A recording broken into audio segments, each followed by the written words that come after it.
पुण्यातील कार्यक्रमावेळी रवींद्र धंगेकरांनी उपमुख्यमंत्री एकनाथ शिंदे यांची भेट घेतली। महायुतीमध्ये दंगा नको असं एकनाथ शिंदे यांनी धंगेकरांना सांगितलं। कुणालाही पाठीशी घातलं जाणार नाही, मात्र महायुतीमध्ये वितुष्ट येईल असं वक्तव्य नेत्यांनी करू नये अशा शब्दात शिंदे यांनी ठणकावलं।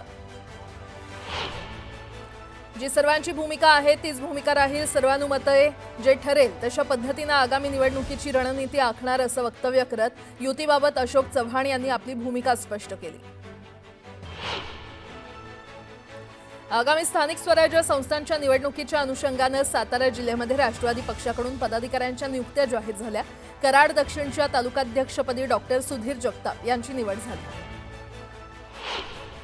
बारामतीमध्ये पवार कुटुंबीय यंदा दिवाळी साजरी करणार नाहीयेत। प्रतापराव पवार यांच्या पत्नीचं निधन झाल्यामुळे पवार कुटुंबियांनी दिवाळी साजरी न करण्याचा निर्णय घेतलाय। त्यामुळे गोविंदबाग निवासस्थानी यंदा दिवाळी साजरी होणार नाही। बिहार विधानसभा निवडणुकीच्या पार्श्वभूमीवर दिल्लीमध्ये भाजपच्या केंद्रीय निवडणूक समितीची महत्त्वाची बैठक पार पडली। पंतप्रधान नरेंद्र मोदींच्या नेतृत्वात ही बैठक झाली। या बैठकीत अमित शहा, देवेंद्र फडणवीस यांच्यासह महत्त्वाचे नेते उपस्थित होते। शिवशक्ती भीमशक्ती जनआक्रोश मोर्चा दरम्यान आमदार संग्राम जगताप यांनी इम्तियाज जलील यांना प्रत्युत्तर दिलं। महापुरुषांचा अपमान सहन केला जाणार नाही, नगरमध्ये लावलेल्या पोस्टरवरील मजकूर आव्हान देणार असल्याचं जगताप म्हणाले। प्रत्येक वेळी भाजपच्या नेत्यांना तोंडावर पडायची सवय झाली आहे। विकासाचा कोणताही आराखडा देता येत नाही म्हणून हिंदू मुस्लिम असा जातीयवाद निर्माण करण्याचं राजकारण सुरू असल्याचा आरोप काँग्रेस प्रवक्ते अतुल लोंढे यांनी केला। केंद्र आणि राज्य सरकार शेतकऱ्यांच्या पाठीशी भक्कमपणे उभं आहे। राज्य सरकारच्या वतीनं भरीव मदत जाहीर केली आहे। पूर्वीच्या जाचकटी कमी करण्यात आल्या असून मदतीचं क्षेत्र 2 हेक्टरवरून 3 हेक्टर करण्यात आलंय, अशी माहिती केंद्रीय मंत्री प्रतापराव जाधव यांनी दिली आहे। उद्धव ठाकरे आणि राज ठाकरे यांची पुन्हा एकदा भेट झाली। या भेटीवरून राज्यमंत्री पंकज भोयर यांनी प्रतिक्रिया दिली आहे। कितीही भेटी झाल्या तरी महायुतीला फरक पडणार नाही। खूप वेळा भेटी होतात, मात्र सूत काही जुळत नाही असा टोला लगावत जनतेचा विश्वास महायुती सरकारवर असल्याचं वक्तव्य त्यांनी केलं। शिवसेनेचे आमदार महेंद्र थोरवे यांच्यावर वकील आडेंना मारहाण केल्याचा गंभीर आरोप किशोरी आडे यांनी केलेला आहे, मात्र थोरवेंनी हे आरोप फेटाळलेले आहेत। दरम्यान आमदार महेंद्र थोरवेंची कसून चौकशी झाली पाहिजे अशी मागणी राष्ट्रवादीच्या राज्य प्रवक्त्या सायली दळवे यांनी मुख्यमंत्र्यांकडे केली आहे। विधानसभा निवडणुकीमध्ये एकही सभा घेतली नाही, रॅली काढली नाही, तरी निवडून आलो। आता राज्याची आणि 5 जिल्ह्यांची जबाबदारी माझ्यावर असल्यानं नगरपालिका, जिल्हा परिषद आणि पंचायत समितीच्या निवडणुका तुम्हीच सांभाळा असं मंत्री गिरीश महाजन यांनी कार्यकर्त्यांना सांगितलं। युती झाली तर ठीक, नाही तर आम्ही सुद्धा जिल्हा परिषद आणि नगरपालिकांच्या सर्व जागा लढवू आणि आमच्या क्षमतेनुसार आमची ताकद दाखवून देऊ असं वक्तव्य आमदार अनिल पाटील यांनी केलं। डोंबिवलीतील भाजपचे पदाधिकारी विकास म्हात्रे आणि त्यांच्या पत्नी कविता म्हात्रे शिंदेंच्या शिवसेनेमध्ये प्रवेश करणार आहेत। शिवसेनेच्या पदाधिकाऱ्यांसोबत म्हात्रे दाम्पत्याचे फोटो झळकले आणि त्यामुळे आता राजकीय वर्तुळात चर्चा रंगू लागली आहे। आमदार अब्दुल सत्तार यांच्या उपस्थितीमध्ये सिल्लोडमध्ये शिंदेंच्या शिवसेनेचा कार्यकर्ता मेळावा पार पडला। स्थानिक स्वराज्य संस्थांच्या निवडणुका प्रचाराचा नारळ फोडून शुभारंभ करण्यात आला।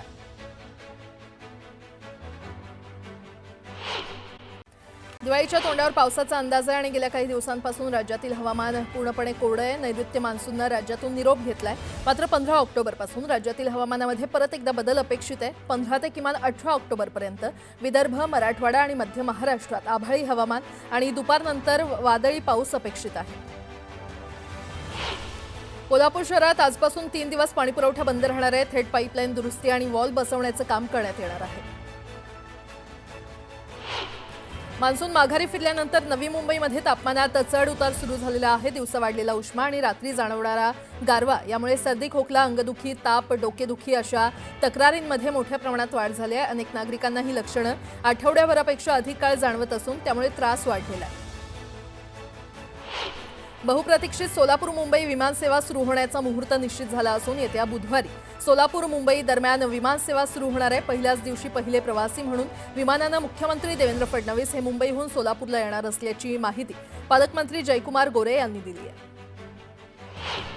राज्य मार्ग परिवहन महामंडळानं दिवाळीच्या अगोदर आवडेल तिथे प्रवास योजनेच्या पासमध्ये कपात करून प्रवाशांना खुशखबर दिली आहे। ही कपात 7 ऑक्टोबरच्या मध्यरात्रीपासून लागू केली आहे। यामध्ये 20 ते 25% कपात केल्याचं अधिकाऱ्यांनी सांगितलं।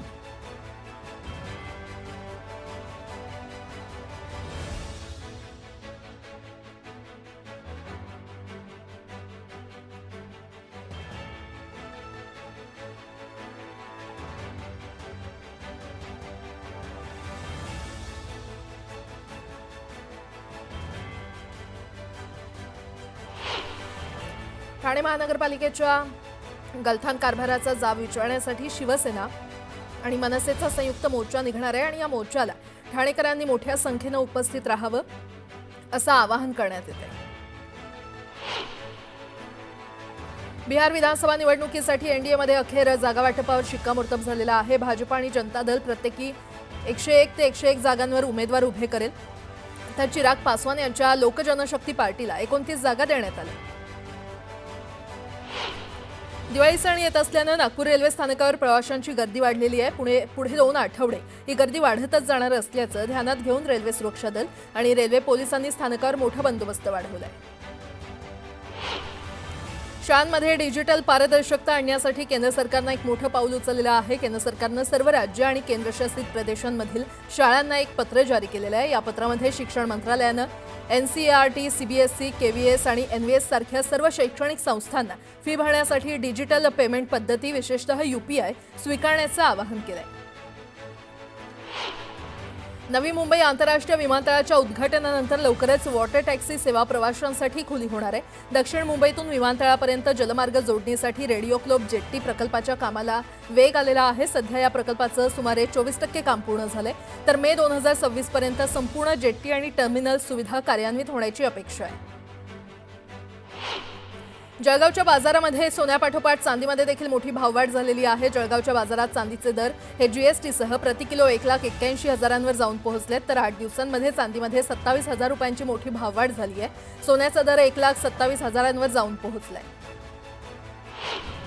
सांगली जिल्ह्यातील मिरजेमध्ये पोलिसांनी नशा करून दहशत माजवणाऱ्या आणि महिला पोलिसांशी उद्धट बोलणाऱ्या गुंडाची धिंड काढली। मिरजेतील स्टेशन परिसरात धुडगूस घालणाऱ्या या नशेबाजांना पोलिसांनी अद्दल घडवली।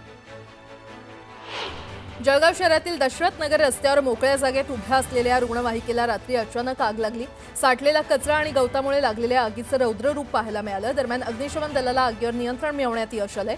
सुदैवानं यात कुठलीही जीवितहानी झालेली नाही। भारतानं आर्थिक वर्ष 2025-26च्या एप्रिल ते सप्टेंबर दरम्यान आयफोन निर्यातीचा विक्रम केलाय। ॲपलनं विक्रमी $10 अब्ज म्हणजे तब्बल 88,000 कोटी रुपयांपेक्षा जास्त किमतीचे आयफोन निर्यात केलेत। हे गेल्या वर्षीपेक्षा 75% जास्त आहे। नागपुरात रात्रीच्या वेळी होणारे गुन्हे लक्षात घेता परिमंडळ 4 मध्ये मिशन नाईट वॉच ही विशेष मोहीम सुरू करण्यात आली आहे। या मोहिमेअंतर्गत नियमांचा भंग करणाऱ्या 217 ढाबे हॉटेलवर महिनाभरात कारवाई करण्यात आली आहे। घरफोडीच्या गुन्ह्यांमध्ये 57% घट झाली आहे। जळगावच्या पाचोरा, भडगाव, चाळीसगाव तालुक्यातील अतिवृष्टीमुळे शेतकऱ्याचं मोठं नुकसान झालंय। बऱ्याच ठिकाणी पंचनामे पूर्ण झालेले आहेत, मात्र शेतकरी अद्यापही मदतीच्या प्रतीक्षेत आहेत। दिवाळीपूर्वी मदत मिळावी अशी शेतकऱ्यांची मागणी आहे। मुंबई विद्यापीठाच्या हिवाळी सत्रातील 14 ऑक्टोबर ते 6 नोव्हेंबर 2025 या कालावधीमध्ये होणाऱ्या परीक्षा पुढे ढकलण्यात आल्याचं परिपत्रक समाज माध्यमांमध्ये प्रसिद्ध झालंय। मात्र हे परिपत्रक संपूर्णतः बनावट असून मुंबई विद्यापीठानं असं कोणतंही परिपत्रक निर्गमित केलेलं नाही आणि त्यामुळे 14 ऑक्टोबर 2025 पासून सुरू होणाऱ्या परीक्षा या नियोजित वेळापत्रकानुसारच होणार असून अफवांवर विश्वास न ठेवण्याचं आवाहन विद्यापीठ प्रशासनानं केलंय। मध्य रेल्वेच्या हार्बर मार्गावर वाशी पनवेल दरम्यान असलेल्या 10 स्थानकांचा ताबा रेल्वेकडे देण्याबाबत सिडको आणि रेल्वे प्रशासनामध्ये चर्चा सुरू आहे। चर्चेअंती मध्य रेल्वेकडून या स्थानकांचा ताबा घेण्यात येणार आहे। तांत्रिक बिघाड आणि अत्यल्प प्रवासी संख्येमुळे बिकट स्थितीमध्ये असलेली मोनोमार्गिका नवी यंत्रणा बसवण्यासह चाचण्यांकरता काही काळापुरती बंद केलेली आहे। ही सेवा पुन्हा सुरू करण्यापूर्वी मार्गिकेची तपासणी करण्यात येणार आहे। त्यासाठी MMRDA कडून निवृत्त CRS किंवा इंडिपेंडेंट इंजिनियरचा शोध सुरू आहे। बुलढाणा जिल्ह्यातील शेगावमध्ये दहशत माजवणाऱ्या गुंड प्रवृत्तीच्या चौघांची शेगाव पोलिसांनी धिंड काढली। ज्या भागात दहशत माजवली त्याच परिसरात धिंड काढण्यात आली। गोंदिया शहरात राष्ट्रीय स्वयंसेवक संघाचं पथसंचलन पार पडलं आणि यावेळी चौकात पुष्पवृष्टी करण्यात आली। 100 दिवसांच्या कार्यालयीन सुधारणा उपक्रमात नागपूर विभागातून गोंदिया शहर पोलीस ठाण्यानं उत्कृष्ट कामगिरी करत पहिला क्रमांक पटकावला। दरम्यान गृहराज्यमंत्री पंकज भोयर यांनी गोंदिया शहर पोलीस ठाण्याला भेट देऊन सन्मानपत्र प्रदान केलं।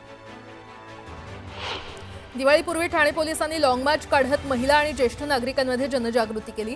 चेन स्नॅचिंग आणि चोरीच्या घटनांपासून सावध राहण्यासाठी नागरिकांना जागृत करण्यात आलं। ठाण्यातील घोडबंदर रोडवर वाहतूक कोंडी पाहायला मिळते। घोडबंदर रोडवरील गायमुख घाटात दुरुस्तीचं काम सुरू असल्यानं अवजड वाहनांना बंदी घालण्यात आली आहे।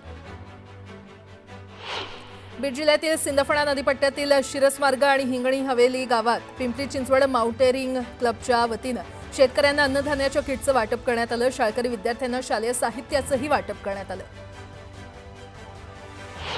वंजारी समाजाचा एसटी प्रवर्गात समावेश करण्याच्या मागणीसाठी बीडमध्ये आंदोलन करण्यात आलं। जोरदार घोषणाबाजी करत मागणी मान्य न झाल्यास बंजारा समाज बांधवांनी तीव्र आंदोलनाचा इशारा दिलाय। एसटी कामगार संयुक्त कृती समितीनं आपल्या विविध प्रलंबित मागण्यांसाठी राज्यव्यापी आंदोलनाची हाक दिली। आजपासून मुंबईतील आझाद मैदानावर बेमुदत धरणे आंदोलन केलं जाणार आहे। बीड जिल्हा कारागृहात कैद्यांवर धर्मांतरासाठी दबाव आणला जात असल्याची घटना समोर आली होती। यावरून राज्यमंत्री पंकज भोयर यांनी आक्रमक पवित्रा घेतलाय। याबाबत अद्याप तक्रार करण्यात आलेली नाही, मात्र चौकशी करून संबंधितांवर कारवाई करणार असल्याचा इशारा भोयर यांनी दिलाय।